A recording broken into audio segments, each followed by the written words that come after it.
નમસ્કાર મિત્રો, આપણે અત્યાર સુધી વનસ્પતિ બાહ્યાકાર રચનાનો અભ્યાસ કર્યો અને હવે આપણે વનસ્પતિની અંતસ્થ રચનાનો અભ્યાસ કરીશું. વનસ્પતિની આંતરિક રચનાના અભ્યાસને અંતસ્થ રચના શાસ્ત્ર કહેવાય. વ્યાખ્યા થઈ. વનસ્પતિની આંતરિક રચનાના અભ્યાસને અંતસ્થ રચના શાસ્ત્ર કહેવાય. તો હવે આપણે આ વનસ્પતિની આંતરિક રચનાનો અભ્યાસ કરીશું. તમે વનસ્પતિની આંતરિક રચનાનો અભ્યાસ કેવી રીતે કરી શકો? વનસ્પતિના અંગોનો છેદ લઈને એને કાપીને, આ તમારો એક પ્રેક્ટિકલ અભ્યાસ છે. તમારે વનસ્પતિના મૂળ, પ્રકાંડ અને પર્ણ લઈને એનો છેદ લેવાનો. મૂળને કાપીને અંતસ્થ રચના જોવાની, પ્રકાંડને કાપીને એની અંતસ્થ રચના જોવાની, પર્ણને કાપીને એની અંતસ્થ રચના જોવાની. દરેકની અંતસ્થ રચના અલગ અલગ હશે. જેમ વનસ્પતિ અંગોમાં અંતસ્થ રચના અલગ અલગ છે, એ જ રીતે દ્વિદળી અને એકદળી વનસ્પતિની અંતસ્થ રચના પણ અલગ અલગ હોય છે. આપણે આ ચેપ્ટરમાં આ દ્વિદળી અને એકદળીની અંતસ્થ રચનાનો તુલનાત્મક અભ્યાસ કરવાનો છે. જો તમે વનસ્પતિની અંતસ્થ રચનાનો અભ્યાસ કરો, એને કાપીને તમે અંદર જુઓ તો તમને શું દેખાય? જો તમે વનસ્પતિને કાપીને અંદર જુઓ ને, તો એની અંદર તમને શું દેખાશે? પેશી દેખાશે. પ્રશ્ન એમ થાય કે આ પેશી એટલે શું? તો એક સમાન ઉત્પત્તિ ધરાવતા અને સમાન કાર્ય કરતા કોષોનો સમૂહ. સમાન ઉત્પત્તિ અને સમાન કાર્ય કરતા કોષોના સમૂહને શું કહેવાશે? પેશી કહેવાશે. અને વનસ્પતિમાં આવી વિવિધ પ્રકારની પેશીઓ જોવા મળશે. વનસ્પતિમાં વિભાજન ક્ષમતાના આધારે મુખ્ય 2 પ્રકારની પેશીઓ હોય છે. બરાબર? વનસ્પતિમાં વિભાજન ક્ષમતાના આધારે મુખ્ય 2 પ્રકારની પેશી છે. કે આ 2 પ્રકારની? એક વર્ધનશીલ પેશી અને બીજી સ્થાયી પેશી. ચાલો આપણે સૌથી પહેલા આ વર્ધનશીલ પેશીનો અભ્યાસ કરીએ. પહેલો પ્રશ્ન કે વર્ધનશીલ પેશી એટલે શું? શબ્દ ઉપરથી વર્ધનશીલ પેશી એટલે વૃદ્ધિ પામતી પેશી. અને એટલે જ આ પેશી ક્યાં જોવા મળે છે? વનસ્પતિના વૃદ્ધિ પામતા ભાગોમાં જ. આ જે વર્ધનશીલ પેશી છે ને, એ વનસ્પતિના વૃદ્ધિ પામતા ભાગોમાં જ જોવા મળે છે. બીજું, આ વર્ધનશીલ પેશી એને ઇંગ્લિશમાં મેરિસ્ટેમેટિક ટિશ્યુ કહેવાય છે. મેરિસ્ટોસ એનો મતલબ ડિવાઇડેડ, ડિવાઇડેડનો મતલબ વિભાજન પામવું. એનો મતલબ કે આ પેશીના કોષો સતત વિભાજન પામે છે. આવા સતત વિભાજન પામતા કોષોનો સમૂહ એટલે વર્ધનશીલ પેશી. આ વર્ધનશીલ પેશીને એના સ્થાનના આધારે આપણે 3 પ્રકારમાં વહેંચી શકીએ. કયા 3 પ્રકારમાં? અગ્રીય વર્ધનશીલ પેશી, આંતરવિષ્ટ વર્ધનશીલ પેશી અને પાર્શ્વસ્થ વર્ધનશીલ પેશી. આવા મુખ્ય 3 પ્રકાર પડશે. કોના આધારે? એના સ્થાનના આધારે 3 પ્રકાર પડશે. અગ્રસ્થ, આંતરવિષ્ટ અને પાર્શ્વસ્થ વર્ધનશીલ પેશી. પહેલી શરૂઆત આપણે અગ્રીય વર્ધનશીલ પેશીથી કરીએ. ક્યાં આવેલી હોય? નામ ઉપરથી જ મૂળ અને પ્રરોહના અગ્રભાગે આવેલી હોય. બીજા શબ્દોમાં કેવું હોય તો મૂળ અને પ્રકાંડના અગ્રભાગે આવેલી હોય. અને આ અગ્રીય વર્ધનશીલ પેશી છે ને, એ પ્રાથમિક પેશીનું નિર્માણ કરે છે. મૂળના અગ્રભાગે એટલે કઈ જગ્યાએ હોય? દાખલા તરીકે મેં તમને અહીંયા મૂળનો છેદ બતાવ્યો છે. આ મૂળ છે ને, એના ટોચના ભાગે, આ ટોચનો ભાગ છે. મૂળના ટોચના ભાગે આવી અગ્રસ્ત વર્ધનશીલ પેશી આવેલી છે. અને આ અગ્રસ્ત વર્ધનશીલ પેશી વૃદ્ધિ પામે એટલે શું બનશે? આ અગ્રસ્ત વર્ધનશીલ પેશી છે ને, એ નીચેની તરફ આવા બાહ્યકનું નિર્માણ કરાવે. બાહ્યક, જો આ લાલ કલરમાં આ નિર્માણ પામ્યું ને, એ બાહ્યક છે. બાહ્યકનું નિર્માણ કરાવે અને એની નીચે આ મૂળટોપનું નિર્માણ કરાવે. મૂળટોપનું નિર્માણ. એટલે મૂળમાં અગ્રસ્ત વર્ધનશીલ પેશી ક્યાં આવેલી છે? મૂળના ટોચના ભાગે, જે આવા મૂળટોપથી રક્ષાયેલ છે. આ અગ્રસ્ત વર્ધનશીલ પેશીમાં વૃદ્ધિ થાય. વૃદ્ધિ બંને તરફ થાય, નીચે પણ થાય ને ઉપર પણ થાય. આ દિશામાં પણ થાય ને આ દિશામાં પણ થાય. નીચેની તરફ વૃદ્ધિ થાય એટલે આ રીતે નવા બાહ્યકનું નિર્માણ કરે અને નીચે મૂળટોપનું નિર્માણ કરે. ઉપરની તરફ આવા નળાકાર કેન્દ્રસ્થ પ્રદેશનું નિર્માણ કરે છે. તો આ મૂળની વર્ધનશીલ પેશી થઈ. અગત્યની પ્રકાંડની વર્ધનશીલ પેશી ક્યાં હોય? જો મૂળની વર્ધનશીલ પેશી મૂળના ટોચના ભાગે આવેલી હતી તો પ્રરોહની વર્ધનશીલ પેશી ક્યાં હોય? પ્રરોહના ટોચના ભાગે. પણ એવું નથી. આ પ્રરોહની જે અગ્રીય વર્ધનશીલ પેશી છે ને એ પ્રકાંડના મોટા ભાગના પ્રદેશમાં અમુક અમુક અંતરે ગોઠવાયેલી છે. ખાલી એક જ જગ્યાએ નથી કે ભાઈ પ્રકાંડના અગ્રભાગે છે, એવું નથી. પ્રકાંડ ઉપર અમુક અમુક અંતરે પણ આવેલી છે. કેવી રીતે આપણે સમજીએ? દાખલા તરીકે હું તમને આ આકૃતિમાં બતાવું.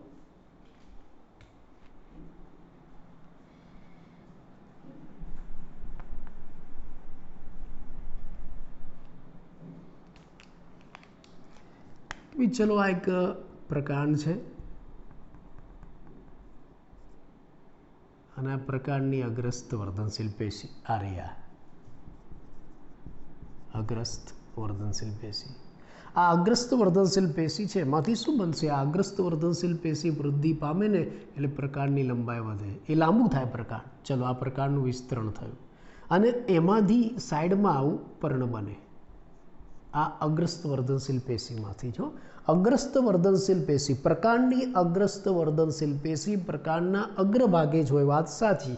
જે મૂળની અગ્રસ્ત વર્ધનશીલ પેશી મૂળના અગ્રભાગે હતી એમ પ્રકાંડ અથવા તો પ્રરોહની અગ્રસ્ત વર્ધનશીલ પેશી એ પ્રકાંડના અગ્રભાગે હોય અને એની વૃદ્ધિ થાય એટલે એમાંથી આવું પ્રકાંડ બને, લાંબુ થાય. ચલો આ પ્રકાંડની લંબાઈ. અને બીજું એમાંથી આવું પર્ણ પણ બને. એમાંથી પ્રકાંડ અને પર્ણનો વિકાસ થાય છે ને ત્યારે આ જે અગ્રીય વર્ધનશીલ પેશી છે ને એના અમુક કોષો છે ને આ નીચેની તરફ પડ્યા રહે છે. પ્રકાંડ અને પર્ણની વચ્ચે નીચેની તરફ અમુક વર્ધનશીલ પેશીના કોષો એમને પડ્યા રહે છે, જેને આપણે કક્ષકલિકા કહીશું. એટલે જો હવે આ પ્રકાંડ છે, આગળ ગયું, પ્રકાંડનું આગળ વિસ્તરણ થઈને પ્રકાંડ લાંબુ બન્યું તો ત્યાં અગ્રસ્ત પેશી પાછી આવશે. અગ્રસ્ત પેશી પાછી આવે. આ ભલે અગ્રસ્ત પેશી ઉપર બની નવી, પણ અહીંયા કક્ષમાં પણ એક અગ્રસ્ત પેશી પડી રહી, અગ્રસ્ત વર્ધનશીલ પેશી પડી રહી, એને શું કહેવાશે? કક્ષકલિકા. ફરી પાછું આ અગ્રસ્ત વર્ધનશીલ પેશીમાંથી પ્રકાંડ લાંબુ થતું જાય, સાઈડમાં પર્ણ બનતું જાય અને હજી પણ અમુક વર્ધનશીલ પેશીના કોષો અહીંયા સાઈડમાં જમા થઈને કક્ષકલિકા બનાવશે. એટલે આમ પ્રરોહની અંદર આ જે અગ્રીય વર્ધનશીલ પેશી ખાલી ટોચના ભાગે નથી, આ રીતે ટોચના ભાગે નથી, આ રીતે પર્ણના કક્ષમાં પણ જોવા મળશે. એનો મતલબ કે ટોચના ભાગે રહેલી અગ્રકલિકા અને કક્ષકલિકા એ શું છે? અગ્રસ્ત વર્ધનશીલ પેશી છે.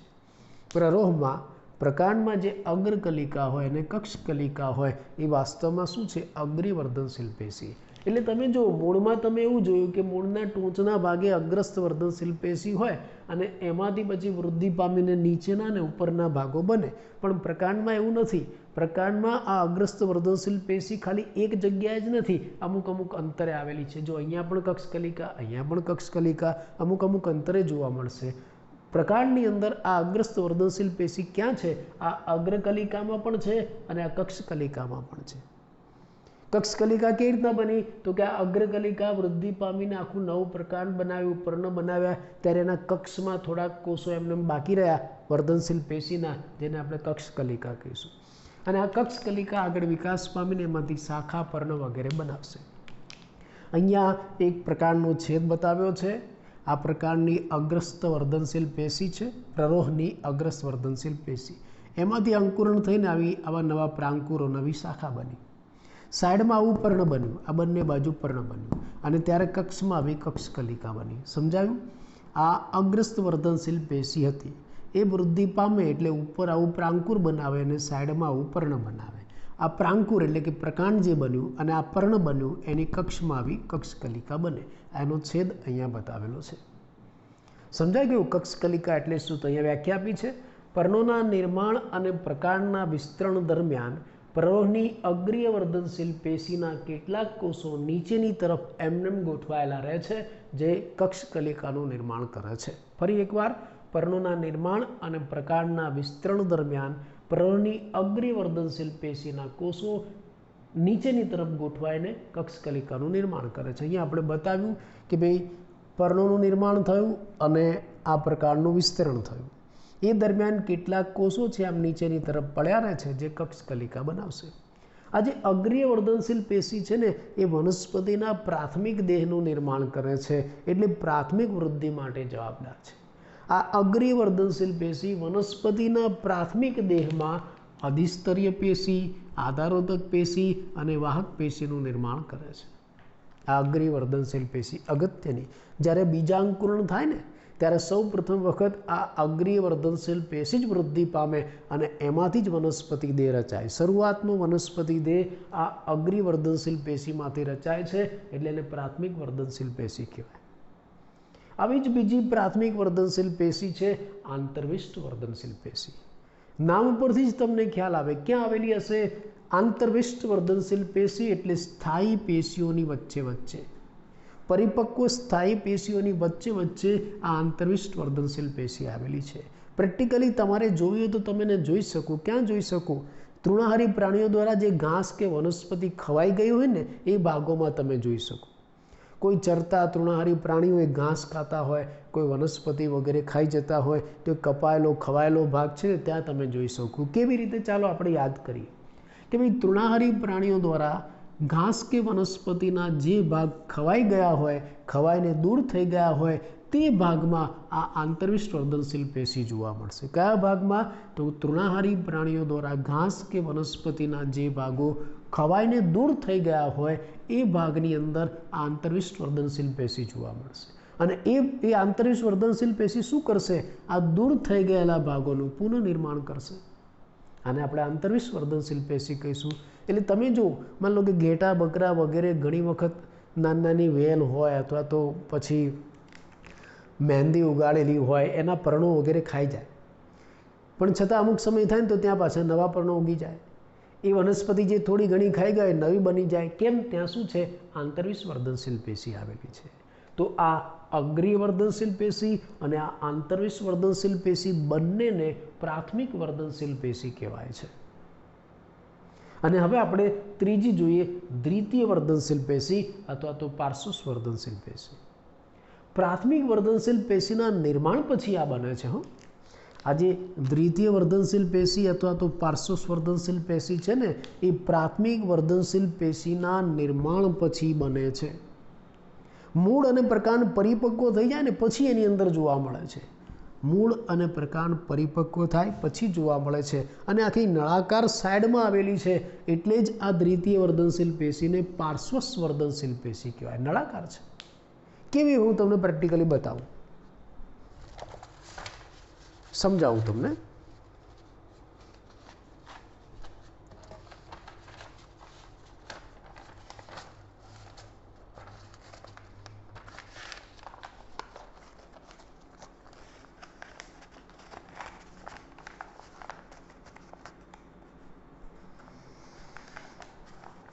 मान लो कि आ एक प्रकांड है, देखाय है ने आવું નળાકાર પ્રકાંડ છે કોઈ, બરાબર? આવું એક આ નળાકાર પ્રકાંડ છે। હવે આમાં આ નળાકાર પ્રકાંડ આખું આવું નળાકાર હોય ગોળ ફરતે। હવે આમાં પાર્શ્વસ્વર્ધનશીલ પેશી ક્યાં છે? તો આપણે આમ વચ્ચે જોઈ શકીએ। જો આ નળાકારની અંદર તમને આ જે રંગીન ભાગ દેખાય ને બધું ફરતે સાઈડમાં એ પાર્શ્વસ્વર્ધનશીલ પેશી। હું એને બહાર કાઢીને બતાવું કે ભાઈ આ નળાકાર પ્રકારની અંદર આ જે નળાકાર ભાગ બહાર નીકળ્યો આ રહ્યો, આ બસ એ પાર્શ્વસ્વર્ધનશીલ પેશી। તો તમે જુઓ આ અંદરથી મેં પાર્શ્વસ્વર્ધનશીલ પેશી બહાર કાઢી, એ કેવી છે? પાછી નળાકાર છે। સમજાયું? એટલે પાર્શ્વસ્વર્ધનશીલ પેશી આ રીતે નળાકાર હોય છે। પ્રકાંડની અંદર હોય, મૂળની અંદર હોય, પણ આવી નળાકાર હોય છે। એટલે ક્યારે જોવા મળે છે? પ્રકાંડ અને મૂળ પરિપક્વ થઈ ગયા પછી એની અંદર આવી પાર્શ્વસ્વર્ધનશીલ પેશી જોવા મળે છે, દ્વિતીય વર્ધનશીલ પેશી જોવા મળે છે જે નળાકાર છે। એને દ્વિતીય વર્ધનશીલ પેશી એટલે કહેવાય છે કે દ્વિતીયક પેશીના નિર્માણ માટે જવાબદાર છે। તો અહીંયા આપણે ત્રણ પ્રકારની વર્ધનશીલ પેશી જોઈએ। પહેલી અગ્રસ્ત વર્ધનશીલ પેશી, બીજી આંતરવિષ્ટ અને ત્રીજી પાર્શ્વસ્વર્ધનશીલ પેશી। આ જે બધી જ વર્ધનશીલ પેશી છે પછી પ્રાથમિક વર્ધનશીલ પેશી હોય કે દ્વિતીય વર્ધનશીલ પેશી, એ કામ શું કરે? એ સતત કોષ વિભાજન પામીને નવા કોષોનું નિર્માણ કરે. પછી શું? પછી આ જે નવા કોષો છે એનું વિભેદન થાય, એ કોષો પોતાના વિશિષ્ટ કાર્યને અનુલક્ષીને રૂપાંતરણ પામે અને એમાંથી સ્થાયી અને પરિપક્વ કોષો બનાવશે, જેના કારણે સ્થાયી પેશીનું નિર્માણ થશે.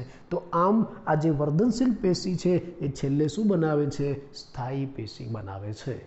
તો અહીંયા આપણે વર્ધનશીલ પેશીનો અભ્યાસ પૂરો કર્યો અને હવે આ વર્ધનશીલ પેશીમાંથી નિર્માણ પામેલી સ્થાયી પેશી કેવી હોય એનો આપણે અભ્યાસ કરીશું. તો ફરી એકવાર આટલો અભ્યાસ આપણે ટૂંકમાં જોઈ લઈએ.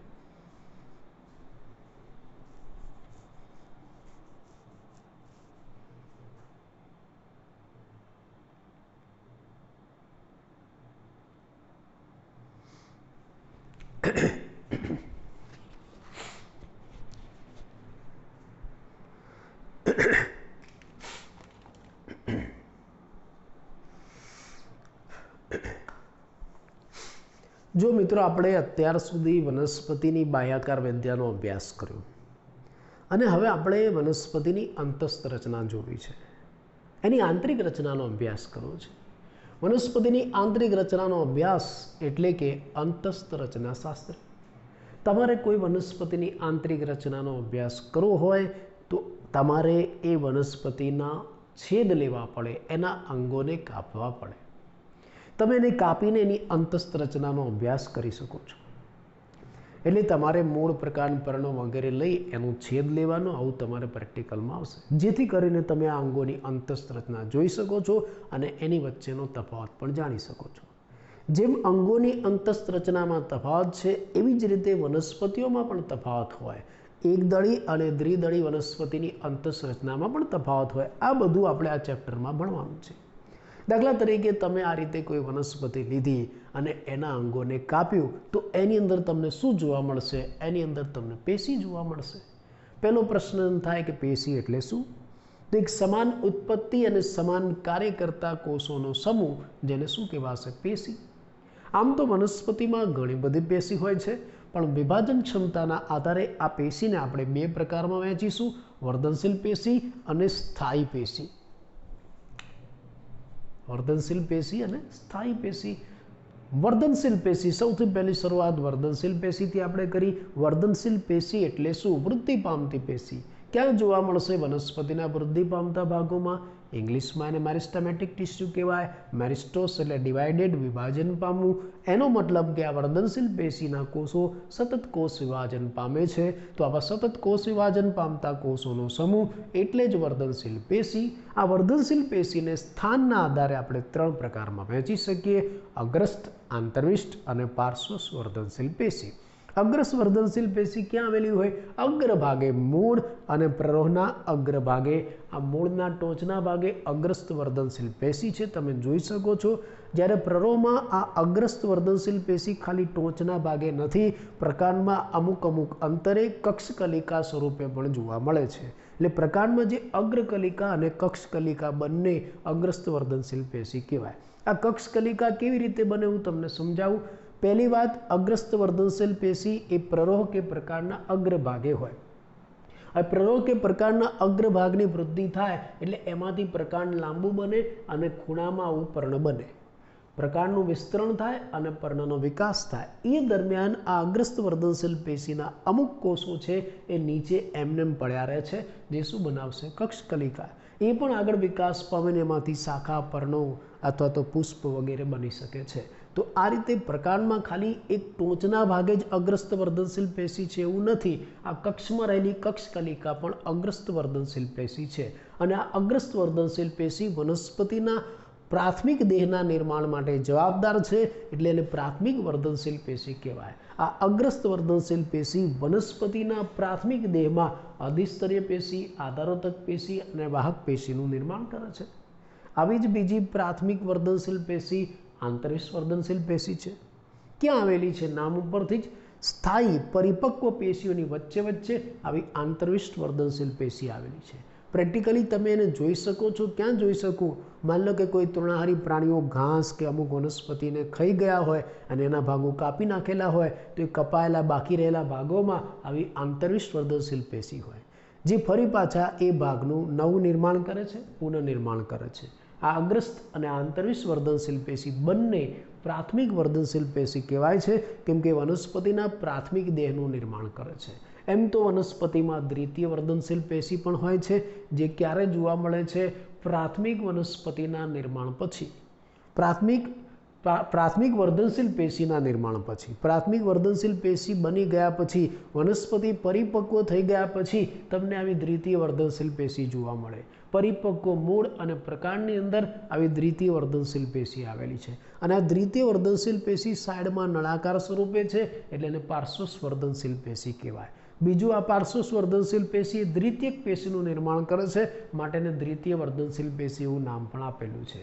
તો આ આપણે જે પ્રાથમિક અને દ્વિતીયક વર્ધનશીલ પેશીઓ જોઈ, એ શું કામ કરશે? આ પ્રાથમિક અને દ્વિતીય વર્ધનશીલ પેશી એ સતત કોષ વિભાજન પામે છે અને નવા કોષો બનાવે, અને પછી આ નવા કોષોનું આગળ શું થાય? વિભેદન થાય. કોષો પોતાના વિશિષ્ટ કાર્યને અનુલક્ષીને રૂપાંતર પામે અને શાનું નિર્માણ કરશે? સ્થાયી પેશીનું. તો ચાલો મિત્રો, હવે આપણે સ્થાયી પેશીનો અભ્યાસ કરીએ.